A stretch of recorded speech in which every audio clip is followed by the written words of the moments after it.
Yes, twongeye kubahereza ikaze kuri YouTube channel. Ngira ngo imbere yawe urabona itangazo ryasohowe n'uhagarariye igipolisi hano mu gihugu cy'u Rwanda. Iri tangazo rikubiyemo ibintu byinshi.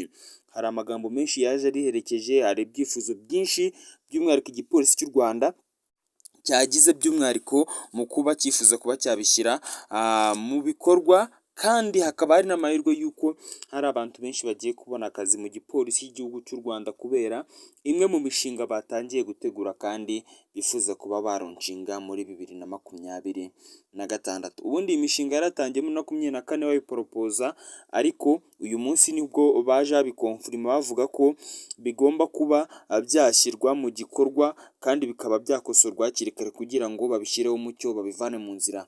Mbere na mbere mbanje kuguha ikaze kuri YouTube channel, kubwe niba uri mushyashya kora subscribe, dusomere hamwe ibiri muri rino tangazo ndetse turebere hamwe n'imyanzuro barifatiye n'ibyo rigiye kuza rikemura. Uri kuri Rwanda Room TV, kora subscribe kuko tubona ibiganiro byinshi bigiye bitandukanye. Mbere na mbere nk'uko nabikubwiye, igipolisi cy'u Rwanda cyasohoye iri tangazo kubera bimwe mu bintu bifuza kuba bahindura mu bijyanye n'igipolisi cy'igihugu cy'u Rwanda. Ikindi cya mbere basohoreye rino tangazo ni uko igihugu cy'u Rwanda urabizi, abantu benshi bari basigaye binjira mu gipolisi ni ababaga barangije segonderi, babibwiraga urangije kaminuza akubwira mu gipolisi kukijyamo, urangije kwiga kaminuza nta mafaranga barimo, ugasanga n'ubundi uri kujya kwishyura inguzanyo leta yakugujije agera kuri miliyoni 3 kandi nta mafaranga ubasha kuba nawe ubikuramo. Akaba ariyo mpamvu igipolisi cy'u Rwanda cyicaye kikavuga ngo kimwe mu bintu bya mbere bigiye gukora ni ukongera amafaranga mu gipolisi abize kaminuza bahembwaga, ndetse bakazajya banatangirana ipeti rya ofisiye. Urumva ko kuba wajya mu gisirikare mu gipolisi cyangwa mu gisirikare gutangira agapeti ka ofisiye uba uhagaze neza, kuko uba umeze nk'umwe mu bantu nyine amahirwe asekeye, kuko iyo ufite rino peti uba ukomeye.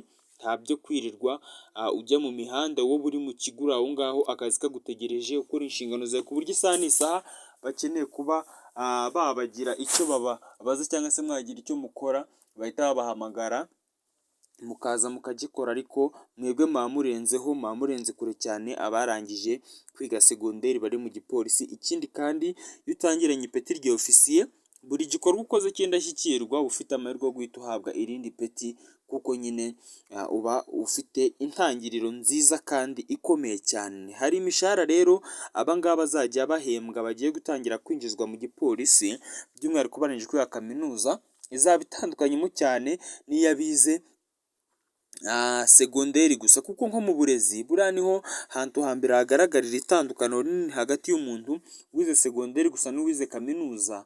By'umwihariko ukaba unigisha muri segonderi warize kaminuza, kuko n'ubundi muri segonderi ntagihisha utarize kaminuza. Uba usanga uwigisha muri segonderi kuko aba yarize kaminuza atangirana umushahara w'270, naho wize segonderi gusa wigisha pirimeri agatangirana umushahara w'160. Urumva ko amafaranga aba amurusha aba ari menshi cyane, ariko mu gipolisi wasangaga bose banganya imishahara, ndetse ntabyo kuvuga ngo wowe uruyu ugasanga byose bimeze gutya. Akaba ariyo mpamvu ugiye kuzajyayo bagahita bagukubita ipeti rya ofisiye, bamara kuriguhereza bagahita baguhereza n'umushahara w'180 ku kwezi, kandi uba mu kigo cya leta ugaburirwa na leta, buri kintu cyose ukimenyerwa na leta. we gusa icyo wimenyera wenda ari nko kuba hari utundi tuntu wakikemurira mu buzima busanzwe, ariko ibyo burya naho buba byose babyishyurwa na leta. Kumva ko izi ngizi arizo mpinduka zigiye kuba, kuko n'ubundi abapolisi benshi basigaye baba mu bigo, ndetse kuko abasirikare nabo baba mu bigo.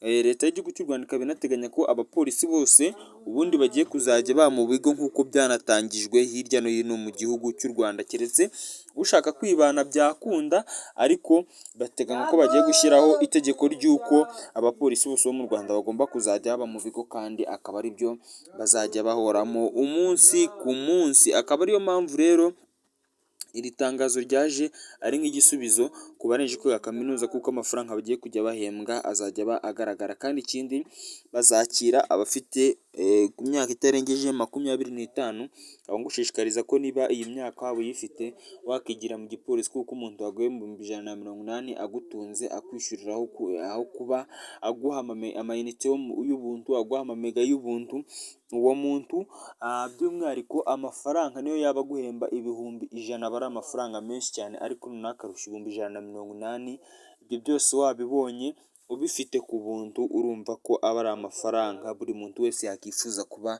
yahembwa hano mu gihugu cy'u Rwanda, yewe niyo waba ufite umuryango utunze ariko nawe nta bindi bintu byinshi uzajya ukenera ku ruhande. Iryo ngiryo rero akaba ariryo tangazo igipolisi cy'u Rwanda cyasohoye, aho abantu barangije kaminuza bagiye gutangira kujya bajya mu gipolisi bagahembwa amafaranga agaragara, bagatangirana ipeti rya ofisiye ku buryo bazajya baba bari mu bantu bahambaye hirya no hino mu gihugu cy'u Rwanda. Reka ngushimire ko wabanye muri kino kiganiro, ubwo ngo Ngende Issa ni kuri Rwanda Room TV, nkubwire kora subscribe ujye tubana ibiganiro byinshi bigiye bitandukanye, ndetse tuzajye tubasha kuba twabonana umunsi ku munsi.